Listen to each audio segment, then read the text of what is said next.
جو بندہ کسی مجلس میں بیٹھا اور اس میں اللہ کا ذکر نہیں کیا تو یہ مجلس اس بندے کے لیے حسرت کا سبب بنے گی۔ ایک حدیث مبارکہ میں ہے لَن يَتَحَسَّرُ أَهْلُ الْجَنَّةِ، جنت میں جنتیوں کو کوئی افسوس نہیں ہوگا، کوئی حسرت نہیں ہوگی، إِلَّا عَلَىٰ سَاعَةٍ، اس گھڑی پر افسوس ہوگی جس گھڑی میں انہوں نے دنیا میں اللہ کا ذکر نہیں کیا ہوگا۔ اس کا مطلب کہ جو لمحے غفلت میں گزر جائیں گے جنت میں جا کے بھی انسان کو اس پر افسوس ہوگا۔ اہم بات سوچنے کی یہ ہے کہ عام طور پہ جب انسان خوش ہوتا ہے نا اس وقت اس کو غم یاد نہیں آتے کیونکہ وہ خوش ہوتا ہے، اور خوشی بھی جنت کی، تو وہاں انسان کی خوشی کتنی کامل ہوگی۔ اس کامل خوشی میں بھی جو چیز انسان کو حسرت دلائے وہ کتنی بڑی جو ہے وہ محرومی کی بات ہوگی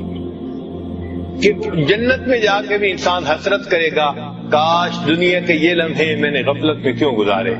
میں نے ان میں بھی اللہ کا ذکر کیا ہوتا۔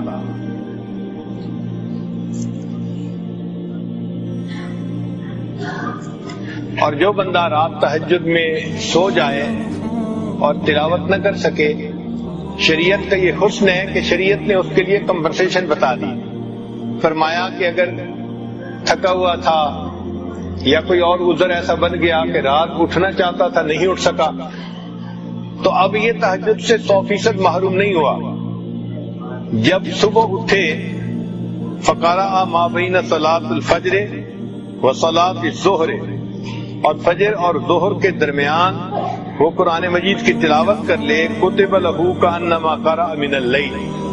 لکھا جائے گا کہ اس بندے نے رات تہجد میں یہ قرآن مجید کی تلاوت کی ہے۔ تو اللہ رب العزت کتنے کریم ہیں، اپنے بندے کو محروم نہیں دیکھنا چاہتے۔ فرماتے ہیں تم بندے ہو، ہمیں تمہاری کمزوریوں کا پتہ ہے، اگر کبھی ایسا ہو بھی جائے تو تم دوسرے وقت میں اگر پڑھ لو گے تو ہم تمہیں اس محرومی سے بچا لیں گے۔ چنانچہ ابن قیم رحمۃ اللہ علیہ فرماتے ہیں لا سبیل للغافل عن الذکر الی مقام الاحسان، کہ جو بندہ مقام احسان پر پہنچنا چاہتا ہے اس کے لیے ذکر کے سوا کوئی اور ذریعہ نہیں ہے، راستہ نہیں ہے۔ ایسا ہی ہے کہ جیسے بیٹھا ہوا بندہ جب تک چلے گا نہیں اس وقت تک گھر نہیں پہنچ سکتا، تو جس طرح بیٹھا ہوا بندہ چلے بغیر گھر نہیں پہنچ سکتا، اسی طرح جو بندہ غفلت میں پڑا ہے وہ ذکر کے بغیر احسان کی منزل تک نہیں پہنچ سکتا۔ فرماتے ہیں علی قدر غفلت العبد عن الذکر یکون بعدہ عن اللہ، کہ بندے کے ذکر سے غافل ہونے کے مقدار کے برابر اس کا اللہ سے بعد ہوتا ہے، دوری ہوتی ہے۔ زیادہ غافل ہے تو اللہ سے زیادہ دور ہے، اور کم غافل ہے تو اللہ تعالیٰ سے یعنی کم دور ہے۔ اب ہم سوچیں نہ معمولات کا وقت ملتا ہے، نہ ہم وقوف قلبی کا خیال رکھ پاتے ہیں، تو یہ اس بات کی دلیل ہے کہ اللہ تعالیٰ سے دوری ہے ابھی، تو یہ تو بڑی خطرے کی بات ہے۔ تو آج کی اس مجلس میں ہم اپنے دل میں یہ پکا عہد کریں کہ ہم اپنے اللہ کو ہر لمحے یاد کریں گے، اور جب دعا مانگیں گے اور کوشش کریں گے تو اللہ تعالیٰ اس کو ہمارے لیے آسان فرما دیں گے۔ ہمارے مشائخ نے کہا جو دم غافل سو دم کافر، جو سانس غفلت میں گزر گیا یوں سمجھ لو کہ وہ سانس کفر کی حالت میں گزر گیا، کہ ہم اللہ سے غافل تھے۔ فرماتے ہیں کہ ان حجاب الحیبۃ للہ عز وجل رقیق فی قلب الغافل، جو قلب غافل ہوتا ہے اس کے اوپر اللہ کے بارے میں ایک حجاب آ جاتا ہے، ایک پردہ آ جاتا ہے، تو غافل قلب اللہ رب العزت کے انوارات کا مشاہدہ نہیں کر سکتا۔